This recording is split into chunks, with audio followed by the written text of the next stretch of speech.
My name is David Burns. I'm a retired Master Sergeant, United States Air Force. I did 20 years in the Air Force. I started out in 1970 and went to Ramstein Air Base working T-33s.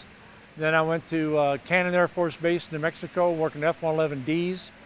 My next aircraft was the SR-71 Blackbird at Beale Air Force Base, California.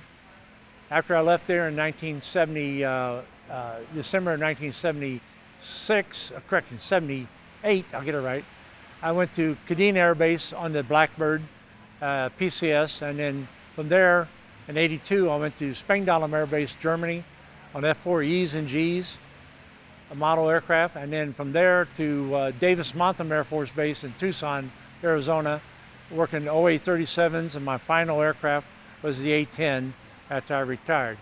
And then I retired and I worked as an A&P mechanic for U.S. Customs and worked in the boneyard at Davis-Monthan, and then also civilian world as an A&P mechanic at Jet Aviation.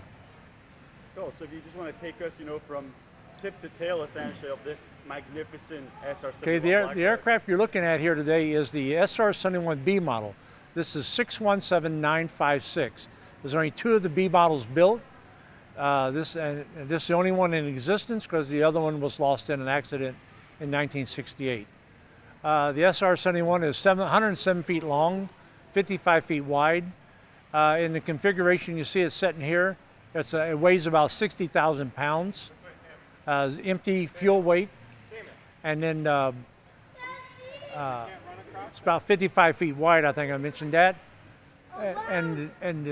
but it's made out of primarily titanium, but it also has composite material in it, and we call them plastic panels around the chines, around your leading edges of all plastic panels, and around the inboard wing and the outboard wing you had what we call pie panels. You had metal skin, and they were wedge-shaped, metal, plastic, all the way around the perimeter of the aircraft. And that was considered early stealth qualities of the aircraft. At that time, we didn't use the word stealth. We just called it low radar reflection or return. Okay, so the aircraft was a beautiful airplane. I took over this aircraft as a crew chief in 1974, and I crewed it for 4.5 years at Beale. But also I worked the A model aircraft, the operational version, either at Kadena or at Beale when in between. So this is my baby. This is my hog. So let's start with the nose here. I heard these noses were attached by only 4 bolts. Yes, there's 4 bolts that attaches this. The B model though was always configured with ballast because it was a training aircraft. Okay, so we had a pilot in the front seat and a pilot in the back seat, and there was an instructor pilot in the back seat. So we always flew the same configuration, always flew the same fuel load basically, and so all the set of equipment in the bays we had ballast. Okay, all aircraft have to fly in a center of gravity within the center of gravity limitations.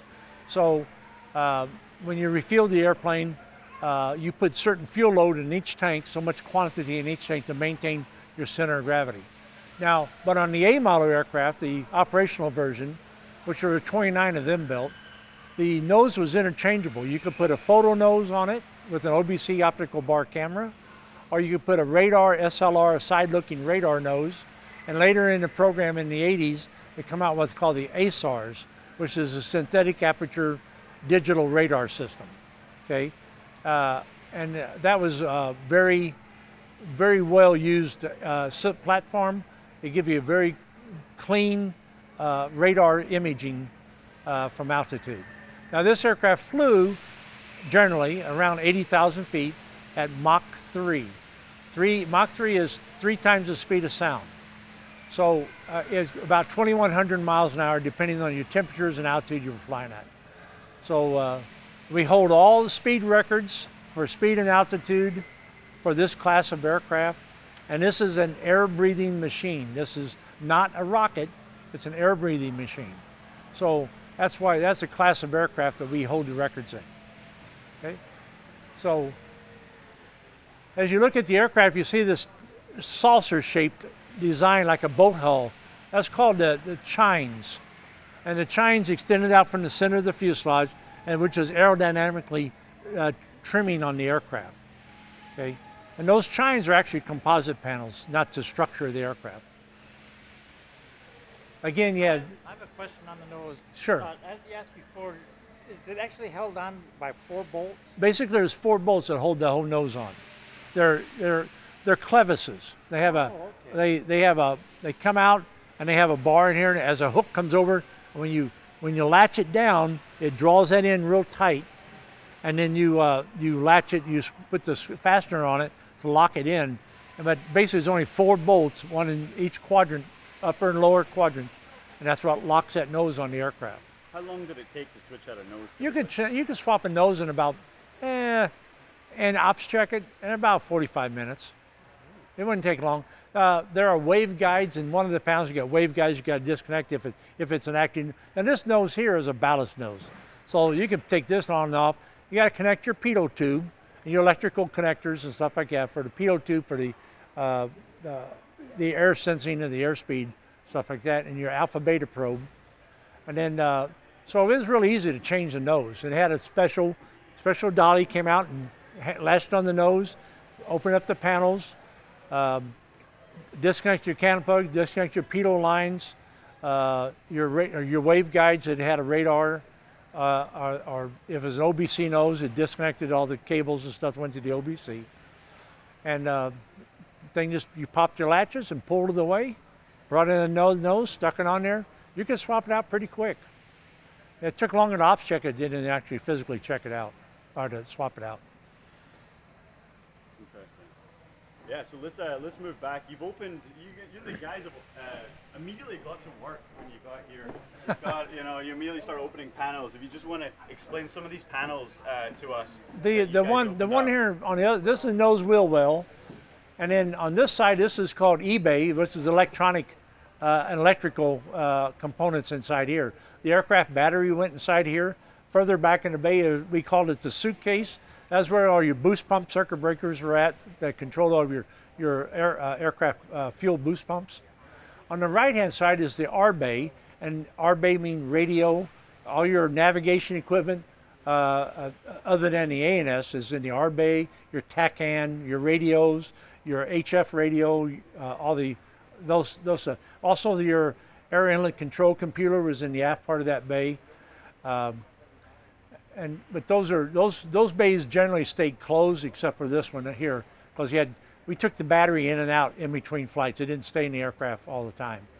They took it out and took it to the electric shop, and they would put it on a charger and keep it charged. It was a suitcase kind of battery, about this big, weighed about 65 pounds. It was only about 4 inches thick, and you put it up there and put it in your 4 bolts that held in position. You had 2 connections, and your battery was installed. So, but that was strictly as a 28 volt DC battery, but the majority of the electrical system of the aircraft was 115 volt AC. Okay, but the 28 volt was boost pumps, and you had inverters or converters in the aircraft depending on what you're using them for. They give you DC or AC power for the different systems, electrical systems. Up in the nose wheel well, one unique features of the aircraft, we carried 212 liters of liquid nitrogen. Liquid nitrogen was used to inert, change to a gaseous form, to inert the fuel tanks after the fuel is fed to the engines, and the cavity, open air of the cavity above the fuel level in each tank was now put gaseous nitrogen, and that inerted the fuel tank. So that when they went to speed and altitude, it reduced the chance of having a fire or explosion from the fuel. And if I'm correct in thinking, that was the main thing, the reason why the SR-71 couldn't circumnavigate the globe in one go, is because they could refuel the fuel, but you can't necessarily refuel that nitrogen. Right. When you ran out of nitrogen, you lost that capability of purging your fuel tank. We still could do about 12 hours. Okay, you can go a long way in 12 hours. The idea of circumnavigating the world, our biggest issue was tanker support. We were actually planned to do that in 1976 to celebrate the bicentennial, but the logistics of putting, you had to put, I think they said like 18 refuelings to go all the way around the world. And they said it just logistically just wasn't there. And the Air Force wasn't ready to spend that kind of money just to demonstrate a capability that we already knew we had. So if we had a real mission to do that, yeah, we would have done it in a heartbeat. Later on, they added 50-liter LN2 Doer in the left-hand forward chine area. They give them about another capability of about another 3 more hours of flight.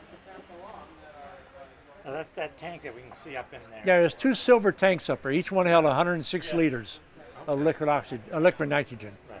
Now, liquid oxygen on the aircraft, the aviator's breathing oxygen, is in the left chine over here. And I'm sorry, it's right here. This is the port. You service it through this panel right here and vent it out here. Your LOX bottles are up in this area right here. There's 3 LOX bottles at 10 liters per bottle, one for the pilot, one for the RSO, and one for the as an emergency backup to either one. Either crew member could access it. And that was your aviator breathing oxygen. Cool. What do you want to show us next?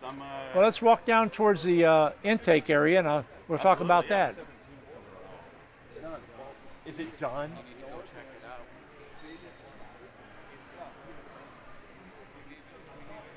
Before we get down to the intakes, all along the chine areas where our mission equipment was positioned on the aircraft, and that was the purpose of the aircraft, was to gather photographic and electronic intelligence. So that equipment was all in these bays on the left and right side of the aircraft. You had cameras, you had EMR, electronic measuring recording, you had ECM, electronic countermeasures. The ECM was designed to protect the aircraft, but also at the same time, we could use it to poke the bear, to say, so that when they lit up their radars, we could record all their data and information. That's called ELINT, and through the EMR system, we recorded that information, and that was all given to interpreters to decide what our threats were out there in the world. So we recorded anything and everything that was transmitted in the air, we recorded it. But this model doesn't have those No, this aircraft was, like I said, was all configured as ballast in these bays. But the normal A model had all the capabilities. You come back here to the inlet. This is called the inlet intake on a normal jet engine. What we call the inlet. What's unique about this is what controlled the air. You metered the air going to the face of the engine.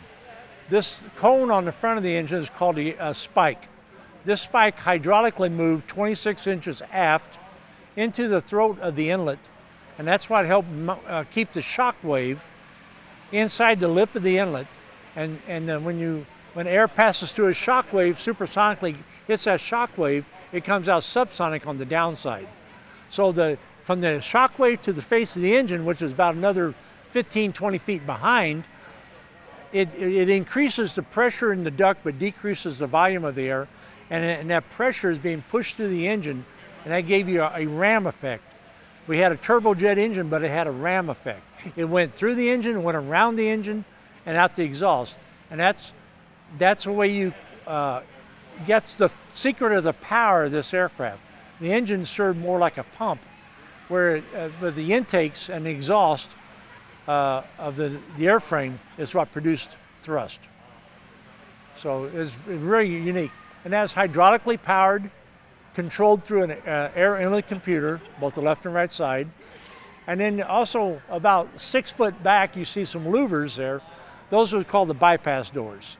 And they had a roller cage that went around the inlet duct, and it opened and closed depending on what the AIC computer was telling it to do, to either bleed air off or close down to trap the air. And that kept that shock wave in the area called the shock trap. And I see it's got an L on it for left. Is there a story behind that? Did someone mix them up? Early in the program, these spikes, you could put the left spike on the right side and the right spike on the left side. But the trouble is, they are designed to be in the left position or the right position. And if you swap them, if you stand in front of the aircraft and look at it, you'll see the spike tips point down and a little bit inward. If you swap them, they point down and a little bit outward. Well, that changes the airflow going through the engine. And they had an aircraft, my understanding, I went in the program then, that they actually swapped the spikes by accident because they weren't marked, and it didn't perform well. Something's wrong with this airplane. And it took them a while to figure out what was wrong. Somebody actually sitting there looking and said, well, the spikes are on backwards. And they go, really? Yes, so they swapped them out and the airplane flew fine. You know? But so they went through and marked them left, right spike, and the right spike. They actually have a different dash number on the left and right position, just like a part number, you know. So could those be controlled by the pilot, or they just... Yes, you had the AIC computer that did it automatically, but the pilot could always override. And there's controls in the instrument panel on the left-hand side. You controlled the spikes and you controlled the bypass doors. Okay. Now back towards the face of the engine, where the engine comes into the nacelle, there's another set of doors back there called the aft bypass doors. They were set in a position and stayed there. They either closed, half open, or full open.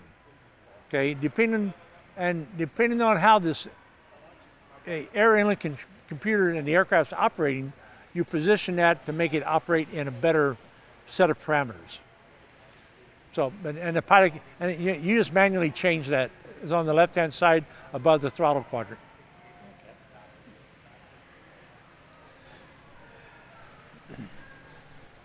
As you come back here, and you look in there, you see the landing gear. The landing gear had each aircraft, each gear leg had a 3-tire configuration. We called it the truck.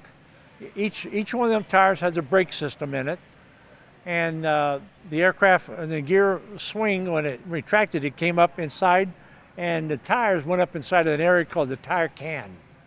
And that was a protective shield that if one of these tires should blow up after it got retracted, it wouldn't damage the hydraulics that's up in the wheel well up there. So that's where your aircraft hydraulic reservoirs are at. And you had 2 hydraulic flight control systems and 2 hydraulic utility systems. A is on the left side, which is flight control. B is on the right side, and that's flight control.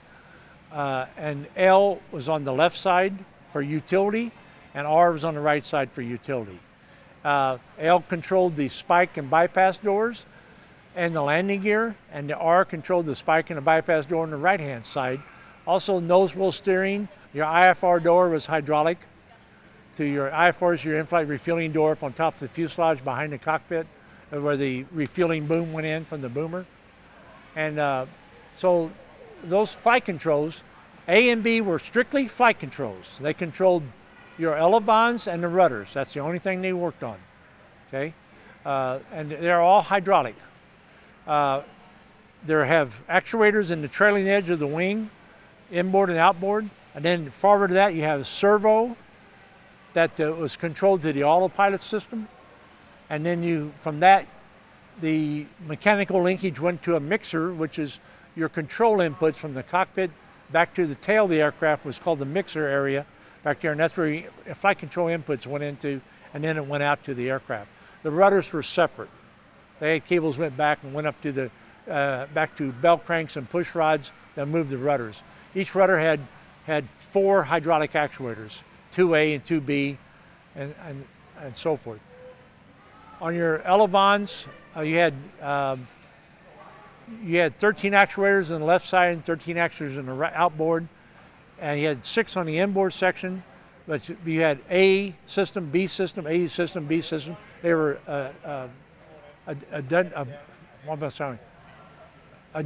redundant systems. So if you lost the right engine, you still had flight controls of all the flight controls through A hydraulics, or if you lost the left engine, you had flight controls through B hydraulics. They're redundant. And the same way on the inboard, they were AB, AB, AB, like that. This little thing, the start chart, you were telling me yesterday that these things could be exciting at points. Yes, this is called the Buick start card. Later on, they substitute them with Chevy engines, but early in the program, they were Buick Wildcat engines, generally 454 cubic inch. And you had two of them in here, and you ran automatic transmissions and drove a gearbox. And the gearbox had a probe that came off right here that extended, hydraulically extended, and made it to the bottom of the engine. And this is how you rotated the jet engine to start it. I always like to tell people it's like cranking a Model T Ford. You're sitting there cranking it until it started. Well, that's basically what this did. This mechanically rotated the jet engine through a accessory pad on the bottom of the gearbox. This gear right here is what turned it. And then when during the start cycle, as soon as the pilot saw RPM, fuel pressure, and oil pressure come up on the gauges, he would take the throttle from cutoff to idle. You get a shot of TEB. TEB is triethyl borane, and it's placed in a tank. On each engine has a tank of about 600 cc's of TEB, and then that's the ignition source to light the fuel in the combustion chamber. And that's, if you ever see videos of the engine start, you always see a green flame shoot out the back of the aircraft. That's the TEB shot. It's about 30 cc's of fluid. And as soon as you expose that to oxygen or ambient air, it would ignite. And that's what, it was hot enough to start to fuel the burn in the combustion chamber. And then with this thing, keep turning the engine, and about 3,200 RPM on the jet, the pilot would call Buick out. You drop the Buick away from the aircraft. The engine is idle, has enough speed to sustain idle start. It'll accelerate on up to about 3,900 RPM, plus or minus 50 RPM, and then it's idle. So now it's sitting there running, okay? And then from there, you just move the throttles forward, and it's called the go fast. You move it and it goes, okay? But this is how you start it, using the Buick start carts. Later on, they did a system they called the air start. It had an air turbine, and you had to use external air, high volume, low pressure air to turn that turbine, and that did the same thing as this. But you used torque off of this, not RPM. You used the torque. The RPM just got you the torque. So, and these things are probably pushing about 5,600 RPM on the high end. And if one of these motors decides to shell out, it can become very exciting during an engine start. So you would sacrifice the Buick because this is cheap versus that's expensive. So anytime one of these started failing on you, you kept it going, whether it was going to blow up or not. You kept it going until this thing started. Because you could always replace this cheaply, but that jet engine costs a lot of money. You can see up here you've got these pie slices. Yeah, these are the pie panels. You got metal, plastic, metal, all the way around the aircraft, even on your elevons. Now this aircraft, the B model, is unique because it has this fin on the bottom. This is called a ventral fin, and this was a stabilizing fin because of the raised aft cockpit. The air load on the upper part of the fuselage, my understanding, aerodynamically, you needed this to compensate it. If not, it have an issue of pitching. So they put these stub fins on here, ventral fins, and that's to help control this aircraft in flight. But these were fixed. They did not move.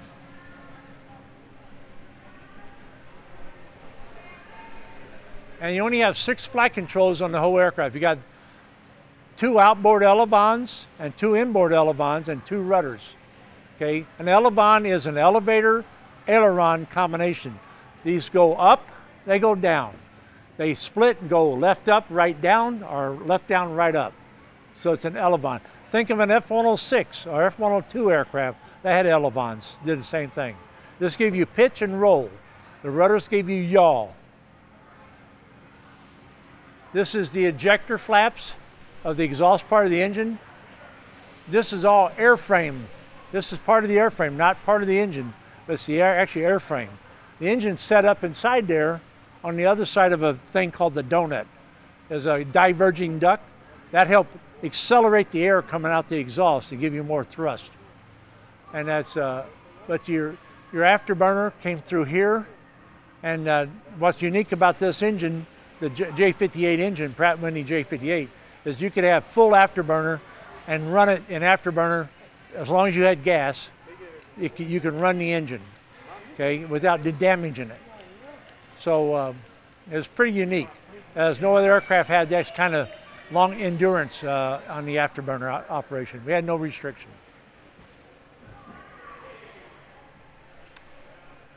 To change the engine, you had to split this nacelle. This whole nacelle runs up about 3/4 of the way up, and the actual nacelle split, and the nacelle, this outboard wing section, raised like this. Okay, that's how you expose the engine to change it.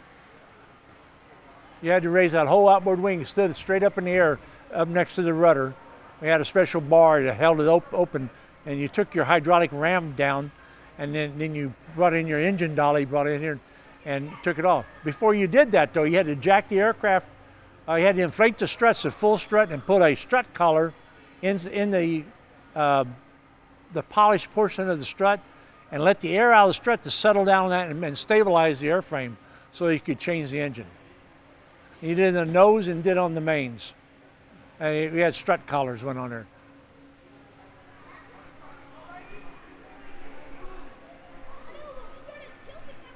This is what they call the mixer assembly. That unit right there. That's your flight control input from the cockpit.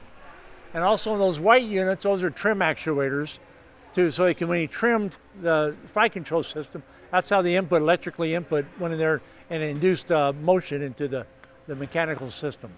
Those are trim actuators. There's no hydraulics in this area. It's electrical and mechanical. And it has these bungees. Those are feel springs, so the pilot feels resistance to the inputs. It's impressive. Now, another unique thing about the SR-71 is, you notice there's no position lights on the wingtips. There's only 3 external lights. You have the landing and taxi light on the nose landing gear strut. You have an upper and lower anti-collision light, but they retract. On this right now, they're retracted on this aircraft. But they extended out and there were red lights. And the top had a clear lens on top, so you see a white lens. And then the only other lights is that one right there, and there's one on top fuselage. Those are your tail lights. But there's no other external lights on this aircraft. This unit here, they got it plugged over, but normally there was 3 holes right here. And this was the ventral vent, the fuselage vent for the fuel tanks, and your fuel dump come out here. If he has an emergency, he's got to get his weight of the aircraft down as quickly as possible.